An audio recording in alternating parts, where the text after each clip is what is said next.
Hello there, and welcome back to Book Club, where we are reading All About Love by Bell Hooks. My name is Nandini, and this is the continuation. Now we are on Chapter 4, Commitment. Let Love Be Love in Me.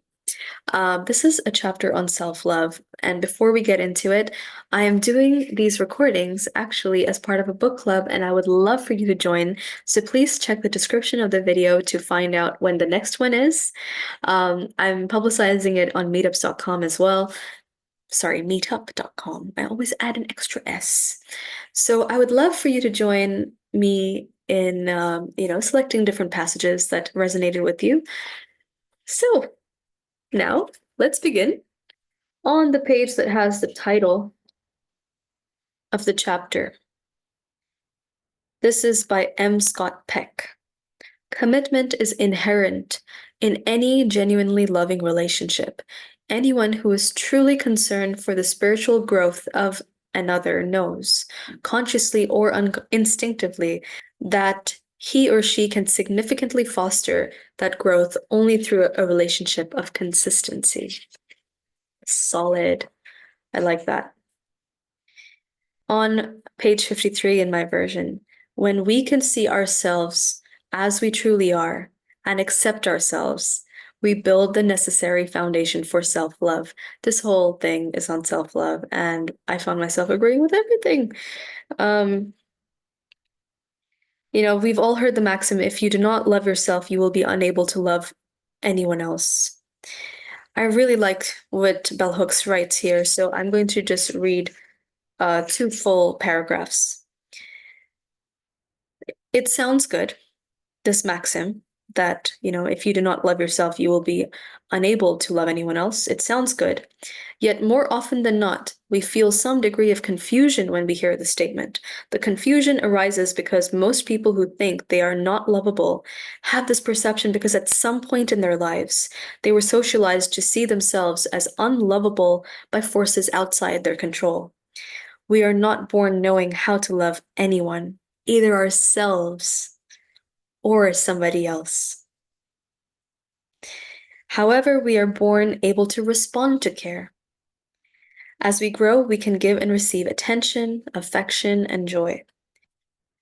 Whether we learn how to love ourselves and others will depend on the presence of a loving environment and your exposure to this great book, All About Love by Bell Hooks. Self-love cannot flourish in isolation. I'm so glad Bell Hooks said this. I'm so, so, so glad. Self-love cannot flourish in isolation. It is no easy task to be self-loving. Simple axioms that make self-love sound easy only make matters worse. It leaves many people wondering why, if it is so easy, they continue to be trapped by feelings of low self-esteem or self-hatred. Using a working definition of love that tells us that the action we take on behalf of our own or another's spiritual growth provides us with a beginning blueprint for working on the issue of self-love. When we see love as a combination of trust, commitment, care, respect, knowledge, and responsibility, we can work on developing these qualities, or if they are already a part of who we are, we can learn to extend them to ourselves. And of course, the previous chapter was on honesty, and in order to be loving to ourselves, we really have to be honest to ourselves about ourselves, isn't it? Most certainly we do. And sometimes that's very difficult. It's very difficult because we've had to censor ourselves for everybody else. Well, at least some of us have. Later on the same page, simply learning how we have acquired feelings of worthlessness rarely enables us to change things. It is usually only one stage in the process. I spent a good solid 6 or so years of my life figuring out alive is the name of my channel, but literally I was figuring out why I was so messed up, right? Why I was not able to do things the way other people were able to, why I was not able to do things the way I wanted to do them with consistency, with efficacy.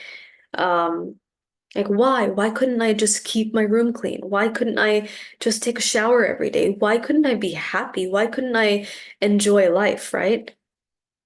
Bruh, one of the biggest breakthrough moments for me was when I found somebody on Instagram saying, why is the wrong question? Instead, ask yourself what? And that's related to anxiety. I'm not going to get into that very much right now.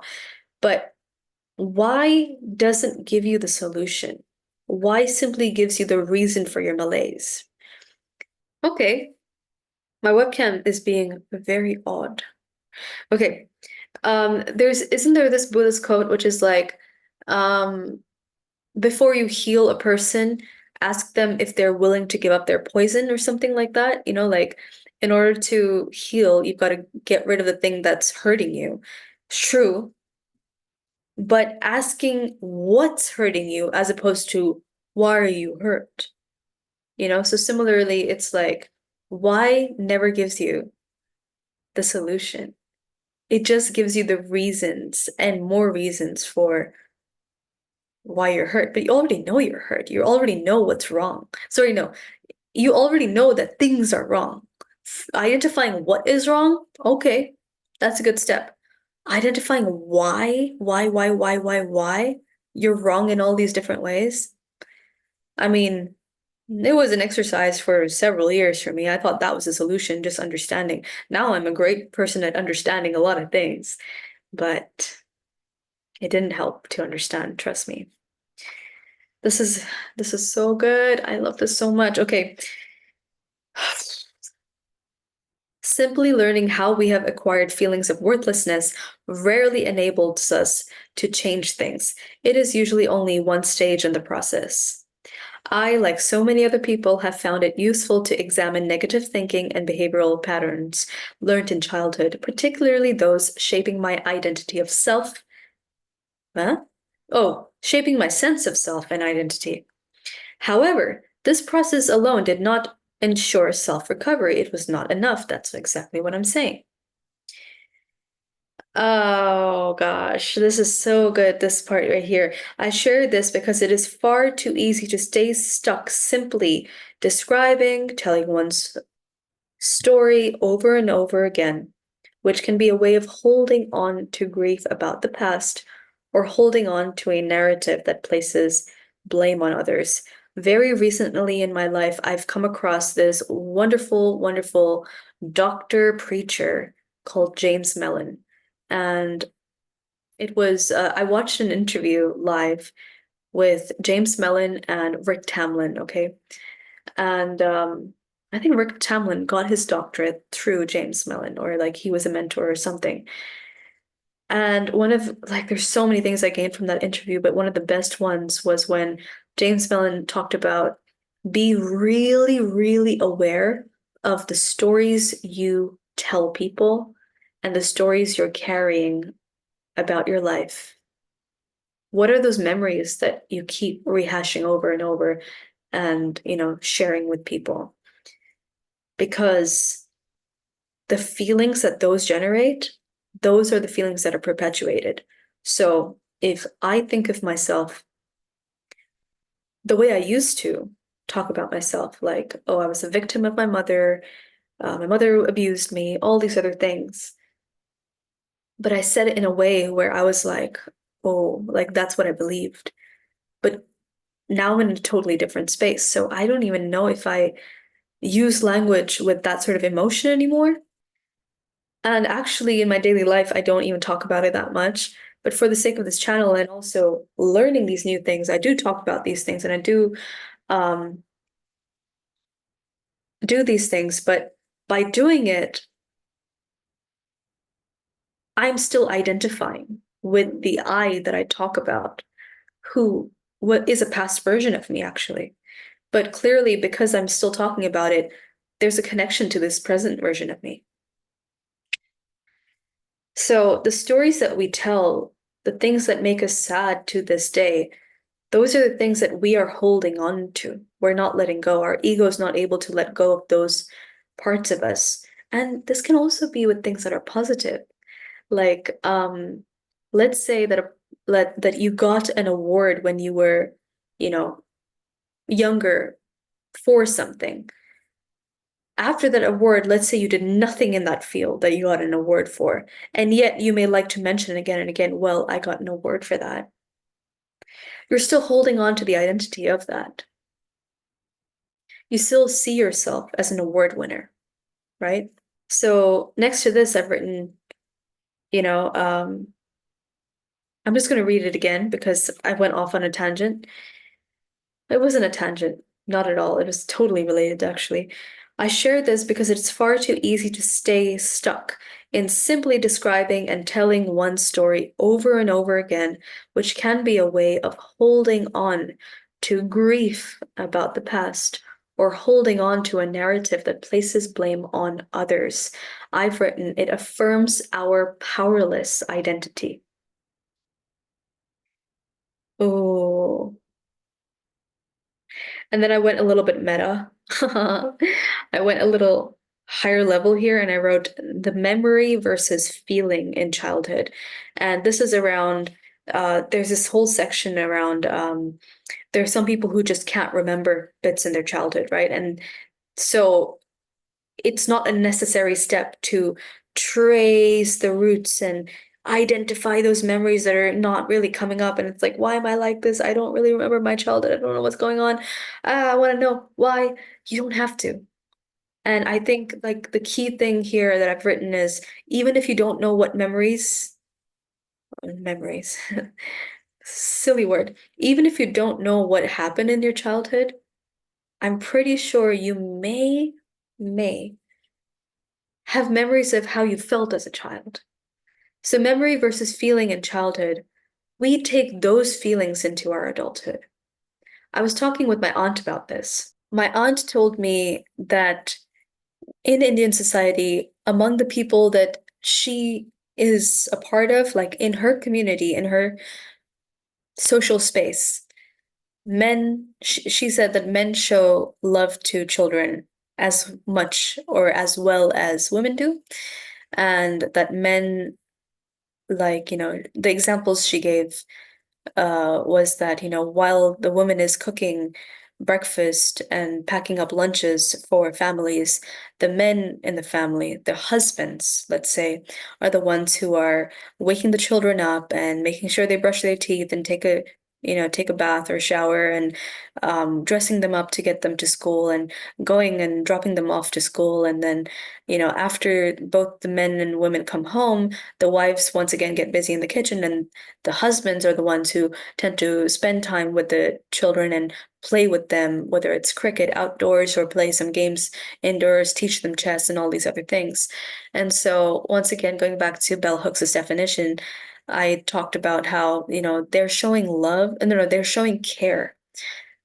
They're showing care, they're showing affection, they're showing concern. And my aunt talked about safety, like she said, a man's role is to provide safety, right? And I just said, well, anyone would provide safety to a child. Any person who is moral, right? Who has a heart, who has a conscience, would protect any child no matter what. So safety is one of those ground workings of just being a good human being. It for me, love is different. Okay, love's totally in a it's not separate. Obviously, in love there is safety, most definitely yes, but it's not the same. So the example that I gave to show how men may not actually be loving their children, once again, according to the definitions in the book, the ones that Bell Hooks provides, as well as my own, little bit of sprinkling of my own stuff in. I give this example. Imagine that the husband is telling the child, don't talk back to me. Your opinion doesn't matter. You're bringing shame to the family. How could you do that? all these other things. So let's say there's a child who, does something, and then, the father or the mother or whoever, the adults get angry at the child, and the child is like trying to explain or talking back or whatever it is, and then the adults are like helpless. So often in anger, the father would be like, "Don't you dare talk back to me. I'm going to hit you and I'm going to scold you and I'm going to slap you," and all these other things. We talked in, was it the first chapter, about violence against children, and how love and violence, those things are not in the same playing field. Like, no, if you love someone, you cannot be abusive to them. That is my belief, and that is what bell hooks argues as well. So I guess the thing I tried to explain to my aunt was that at what point does that child suddenly grow up and think, guess what, I'm an adult now, so I'm allowed to have an opinion. I'm an adult now, so I can assert my power. It's like, at what point do we as children, because like that child who is like berated and abused and told not to talk back, at what point does that child, because if that child learns to protect himself or herself by not talking and not expressing themselves and not showing tears, right? At what point, and like at what age does the clock tick and like, ooh, now I'm an adult, now I can do all those things? No. It's like we're all a collection of all our past behaviors and everything. Like it's all imprinted within us. There's a whole system inside, right? And that doesn't change just because we want it to change. We're operating based off of our experiences, based off of, and every experience is a sort of training, right? It's a sort of training. It like sort of automates, it helps automate the next behavior.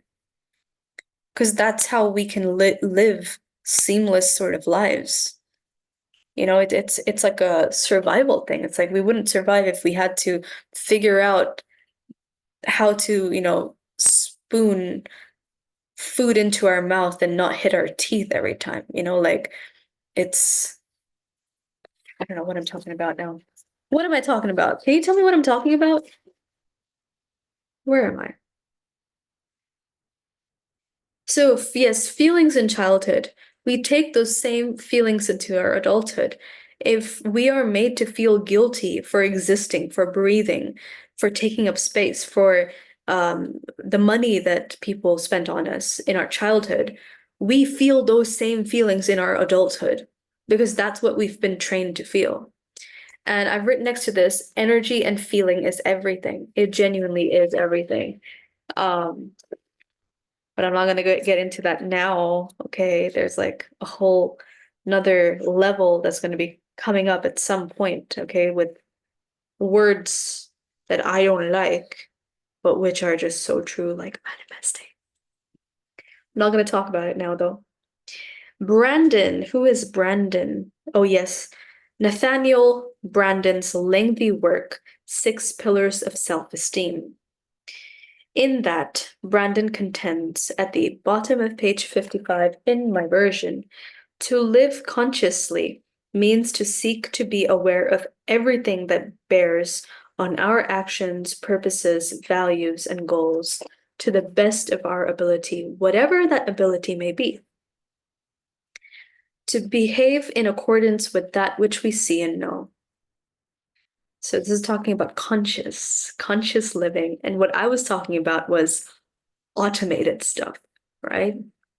Usually it is through self-reflection that individuals who have not accepted themselves make the choice to stop listening to negative voices within and outside the self that constantly reject and devalue them. Affirmations work for anyone striving for self-acceptance. And once again, I identify absolutely with every word that Bell Hooks talked about in terms of affirmations. I too, much like her, she literally says she thought that they were a bit corny when, she got into this whole self-help thing. And me too. I was like, what? You're supposed to like look in the mirror and say, I'm strong and I'm beautiful and I'm blah, blah, blah. No, like weird. And then her sister like sort of recommended it to her, And bell hooks, started using them on a daily basis. Especially, there's one pretty good one here. I'm breaking with old patterns and moving forward with my life. This was one of her affirmations. And she goes on to write, I not only found them, affirmations, to be a tremendous energy boost, a way to kick off the day by accentuating the positive. I also found it useful to repeat them throughout the day if I felt particularly stressed or was falling into the abyss of negative thinking. Affirmations helped restore my emotional equilibrium. And oh my gosh, what is going on with this recording? And I'm back. I am actually recording this from my lap right now, okay? So, I'm in a new place. Not new place, it's actually a very old place. And I don't know, like my whole housing situation right now is really up in the air, so but I'm still consistent. I'm still consistent, and I'm proud of myself for that, kind of. I mean, I knew I would be consistent, so there's no I don't even have to feel proud because I'm once I make a decision these days, I do it, you know? So,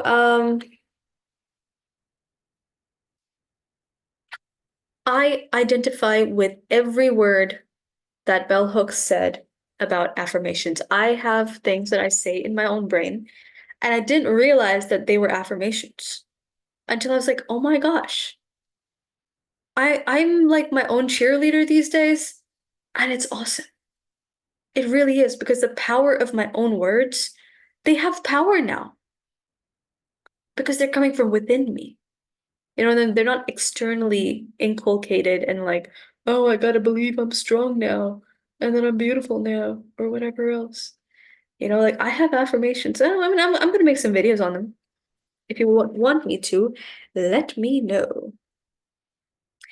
There's another cool part here. Because we have learned to believe negativity is more realistic, it appears more real than any positive voice.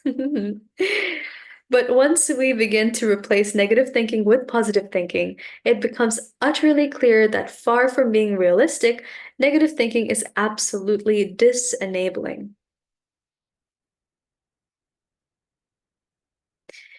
Now, there was this line right afterwards, which I wasn't so sure about. When we are positive, we not only accept and affirm ourselves, we are able to affirm and accept others. I do not agree with this. I'm a little skeptical on this. Not a little, actually 50-50. Um, I think I have been incredibly positive about other people and not about myself. When I had like no self-love, okay? I had no self-love, but I had a whole lot of love for a lot of other people. Now, I also know people who outwardly seem to have a phenomenal sense of self-belief, at least. Okay, self-belief. Self-love, not all that sure, but self-belief for sure. Okay? And outwardly, it seems like they have a lot of self-love. But my gosh, try to spend a little bit of time with them, and all they do is bitch and moan and groan and badmouth a whole bunch of other people. That's their pretty much all that they talk about when it comes to other people. Yeah, so I'm not sure about the whole when we are positive, we not only accept and affirm ourselves, we are able to affirm and accept others. Not so sure about that. I disagree with it. I've got to disagree with it. Okay, so then comes the quote, which made me think of Aaron Bushnell. It is totally related to him and me and everything that is happening in Gaza and all across the world, including in India. Okay, taking responsibility. Taking responsibility does not mean that we deny the reality of institutionalized injustice. For example, racism, sexism, and homophobia, and Islamophobia, and the whole blood for oil thing, everything like that. These all create barriers and concrete incidents of discrimination. Simply taking responsibility does not mean that we can prevent discriminatory acts from happening, but we can choose how we respond to acts of injustice. Taking responsibility means that In the face of barriers, we still have the capacity to invent our lives, to shape our destinies in ways that maximize our well-being. Every day, we practice this shape-shifting to cope with realities we cannot easily change. I believe, I know about the concept of oneness. I know it in my being.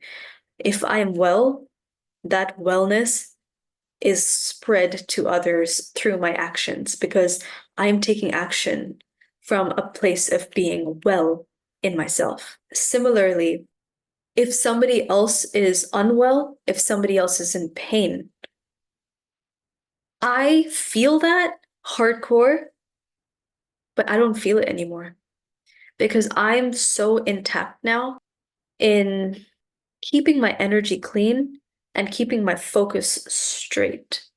You know, earlier how I said, like, I decided I would do this. It doesn't matter where on earth I am. It doesn't matter whether I have a house.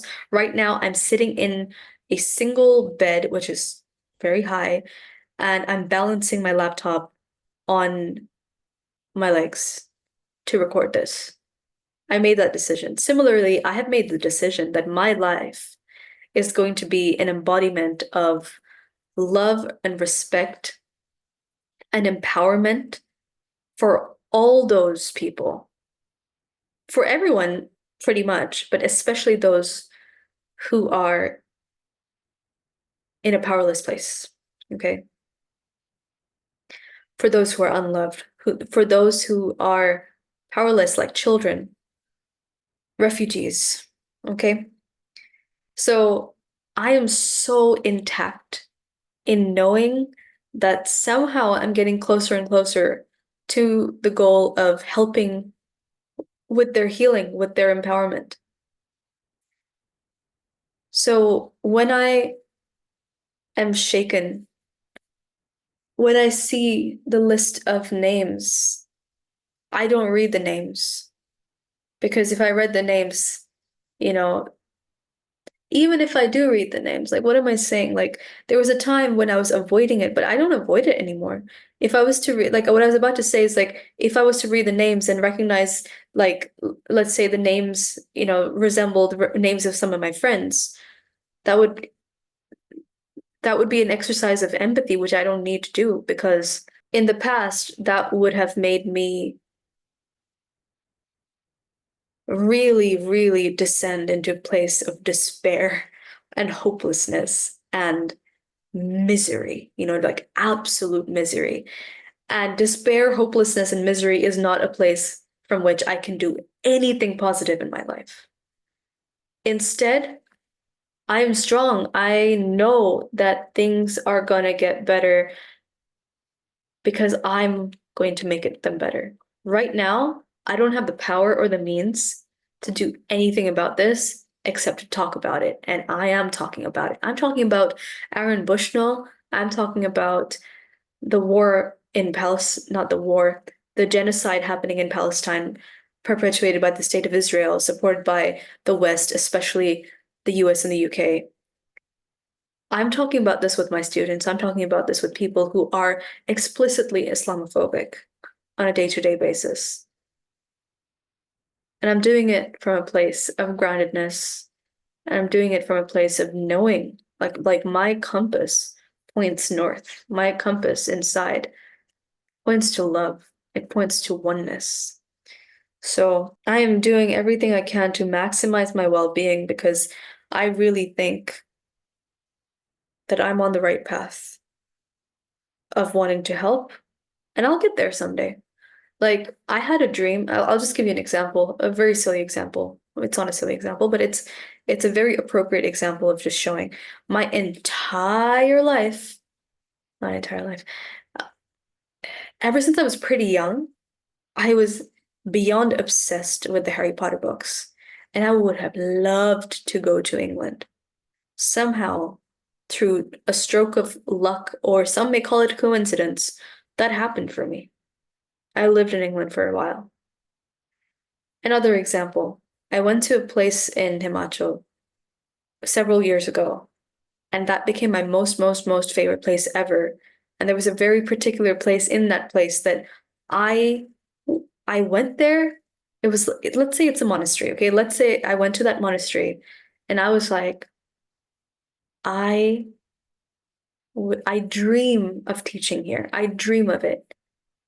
Lo and behold, 2 years ago, I literally taught there. I had no plan to do, like, I didn't map out at like how that was going to happen. But because that was such an inner desire of mine, that was like such a soul level thing that I wanted, my actions were leading me there because I was authentic in all that I was doing. In the whole UK case, the skeptical part of me thinks, well, coincidence, wow. But I learned so much about myself and about life and about desires through that because I was so miserable in the UK. I was insanely, insanely miserable there, despite it being like my ideal place, blah, blah, blah. So that taught me, like, any place is only as good as your brain and your heart is. Anyway, so yes, I take responsibility for my actions and for the attainment of my goals. And I know, and I am also accepting rather than fighting. I am accepting and no longer, like, I'm grieving, but I'm not grieving the state of reality. I know that I have no power at the moment to do anything about it, except I have all the power to do everything about it. And what I'm doing is I'm talking about it. What I'm doing is I'm making these videos. What I'm doing is I'm learning about love. These are all steps. This is the groundwork for me. Gonna move on. Nathaniel Branden's work, Six Pillars of Self-Esteem, comes throughout this chapter. And there's another part on page 58 in my version. Another vital aspect of self-esteem, self-assertiveness, defined by Brandon as the willingness to stand up for myself, to be who I am openly, to treat myself with respect in all human encounters.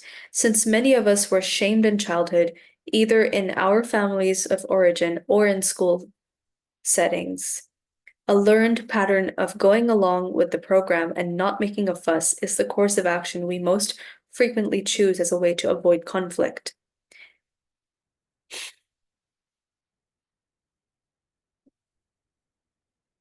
I don't like conflict myself, but this is why words are so powerful and energy is so powerful. I'm willing to have very difficult conversations these days with absolute, mm, with like a very sort of straightforward, honest, here you go. This is it. No need to, raise emotions and stuff. It's just like this here. And conflict doesn't happen anymore for me. It's amazing. Okay. As children, conflict was often the setting for put downs, humiliation, the place where we were shamed. Yes. Our attempts at self assertion failed as an adequate defense. Many of us learned that passivity lessened the possibility of an attack. Yes. Okay. Sexist socialization teaches females that self assertiveness is a threat to femininity. Accepting this faulty logic lays the groundwork for low self esteem. The fear of being self assertive usually surfaces in women who have been trained to be good girls or dutiful daughters. Dutiful and beautiful. On page 60 in my version, um, there's this whole thing around gossip and how, like, so because women have to keep hiding themselves and hiding the truth and not being assertive of themselves, that's the reason why, I mean, she sort of points to, oh, but like gossiping being like an avenue or a method or tactic to actually state what one's thinking. Um, One of the cooler lines is This division between a false self invented to please others and a more authentic self need not exist when we cultivate positive self-esteem. Further down, from Gloria Steinem's bestseller, Revolution from Within. Gloria Steinem found that achieving women who still suffered internalized self-hatred invariably acted out in ways that undermined their successes. This is true for men as well. Men often undermine all they have worked for by engaging in self-destructive behavior. Men and women both. So this is why, like, bell hooks emphasizes that no matter how much you achieve, no matter like what your self-esteem is, no matter how many achievements you have, if you don't have self-love, you're probably not going to feel that good about yourself. It is no accident that living purposely is the sixth element of self-esteem in that book by Nathaniel Branden. Taking responsibilities, taking responsibility for consciously creating goals, identifying the actions necessary to achieve them, making sure our behavior is in alignment with our goals, and paying attention to the outcomes of our actions so that we see whether they are leading us where we want to go.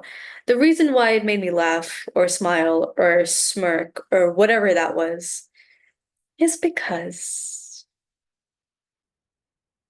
I don't even want to talk about it. It's because I'm not doing it well.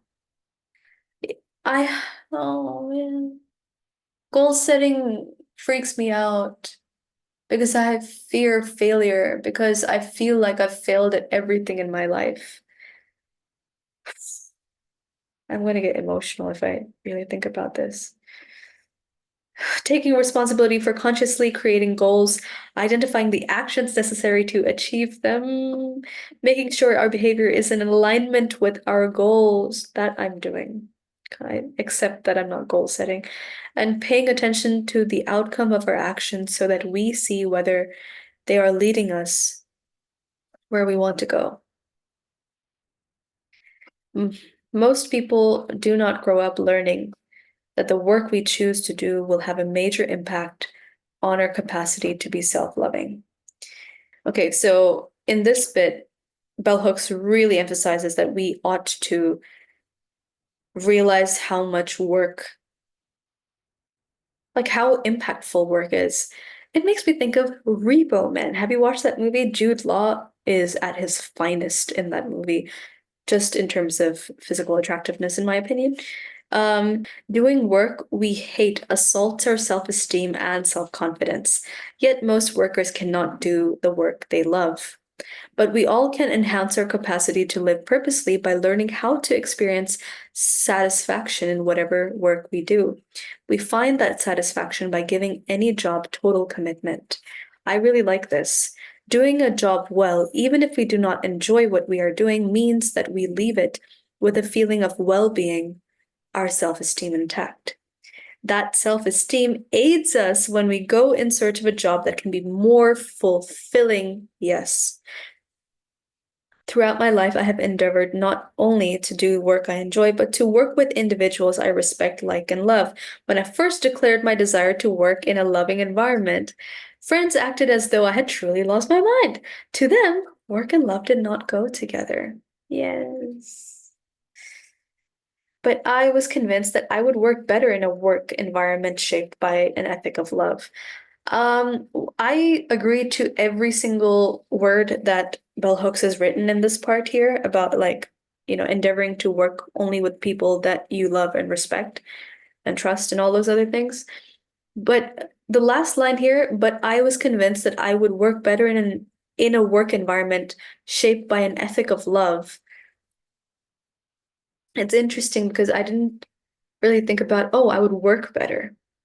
The word work sounds so capitalist. It sounds so much like, oh, it's like, I need to produce, I need to work, I need to get it done. For me, like, working is just an extension of my being.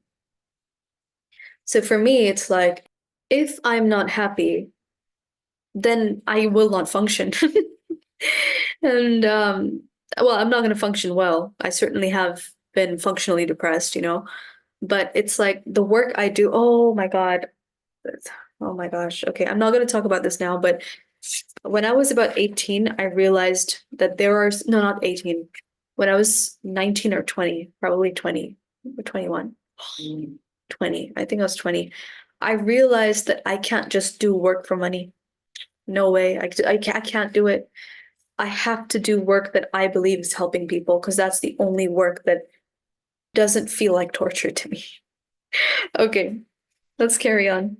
On page 64 in my version, often workers believe that if their home life is good, it doesn't matter if they feel dehumanized and exploited on the job. Many jobs undermine self-love because they require that workers constantly prove their worth. Individuals who are dissatisfied and miserable on the job bring this negative energy home. Clearly, much of the violence in domestic life, both physical and verbal abuse, is linked to job misery. We can encourage friends and loved ones to move toward greater self-love by supporting them in any effort to leave work that assaults their well-being. And I would also say to leave any relationships that assaults their well-being. Yes, let's do that together. Let's uplift everybody to only engage in spaces and actions and to be the most loved and loving selves that they can be. Okay, so you know how I said that I'm working from a different place, a different city, actually. I'm on my bed and, the laptop's on my lap here. One of the things that has I wouldn't say that it's not been making me anxious, but something that does make me feel nervous and anxious at times is a certain hopelessness I feel about finding a place to live, right? This book came at the right time. I'm going to read a passage that made me feel so happy, and I'm going to use this in my life. When we intentionally strive to make our homes places where we are ready to give and receive love, every object we place there enhances our well-being.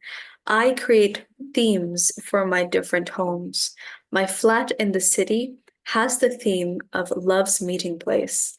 As a small town person moving to a big city, I found that I needed my environment to truly feel like a sanctuary. Since my one-bedroom flat is so much smaller than the places I have been accustomed to living in, I decided to take only objects I truly loved, the things I felt I could not do without.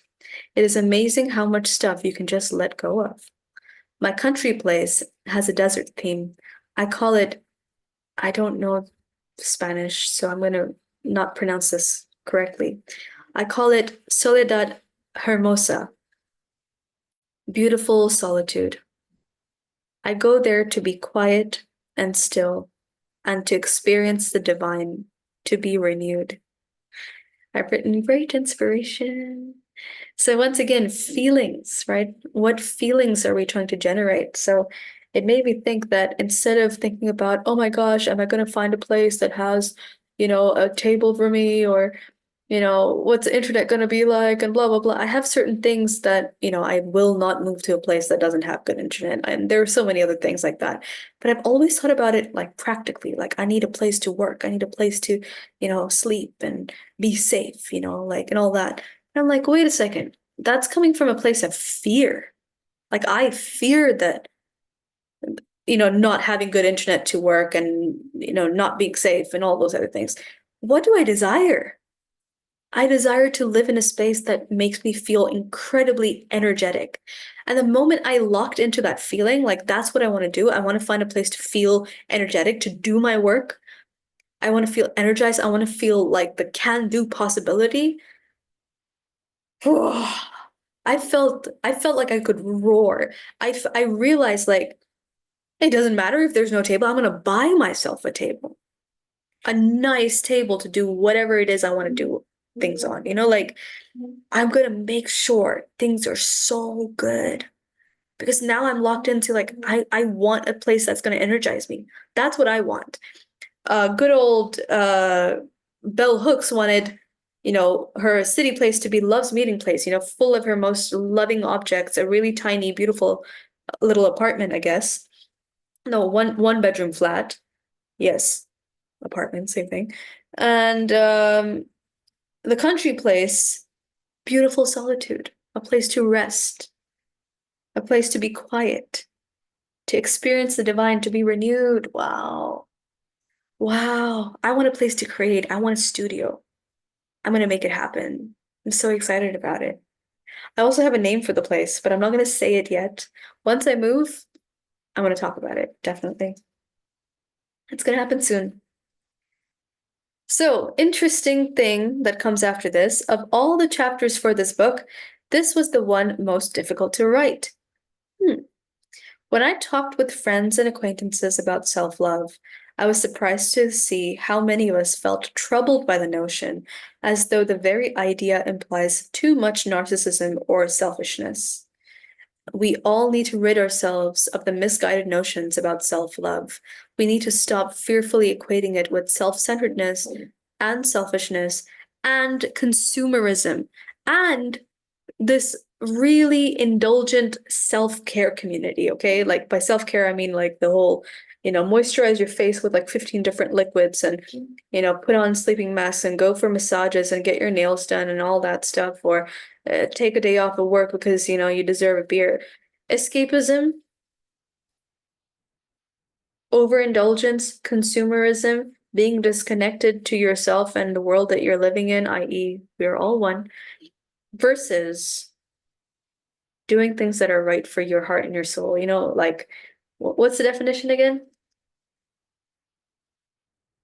Love nourishes your own or one another's spiritual something. That that is self-love right there. Page 67. Self-love is the foundation of our loving practice. Without it, our other efforts to love fail. Giving ourselves love, we provide our inner being with the opportunity to have the unconditional love we may have always longed to receive from someone else. Bell Hooks goes on to write that loving others is always conditional, which was interesting. And then she, at the bottom of that, when we give this precious gift to ourselves, we are able to reach out to others from a place of fulfillment and not from a place of lack. I love it. Once again, it's energy, isn't it? Just the way I was saying, like, if I worry about my housing situation in the future, well, I haven't even looked at houses yet, but if I worry, it's coming from a place of lack, it's coming from a place of fear. If it's like, oh, but I want this because I don't want this, right? It's like, oh, you want it because you don't want that. Okay. But instead, when I lock into like love, I lock into what is it that I desire? Okay, I would desire to create more YouTube videos. I want this channel to be incredibly successful. And I want it to be an easier experience for me to be recording and editing and whatever else I want to do. Having meetings, having get-togethers, all these other things. Having new clients as well. So when I think of that, I'm like the possibilities open up and everything is done. It's done. Like I'm ready. I'm gonna make it happen. It's awesome. Oh, and then there was a great example of, um, you can never love anybody if you're unable to love yourself.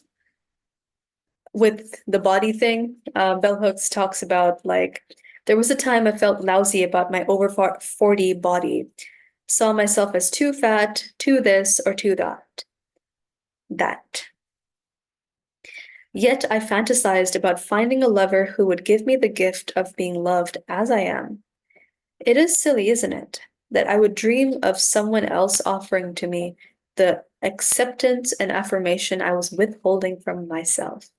This was a moment when the maxim, you can never love anybody if you are unable to love yourself, made clear sense.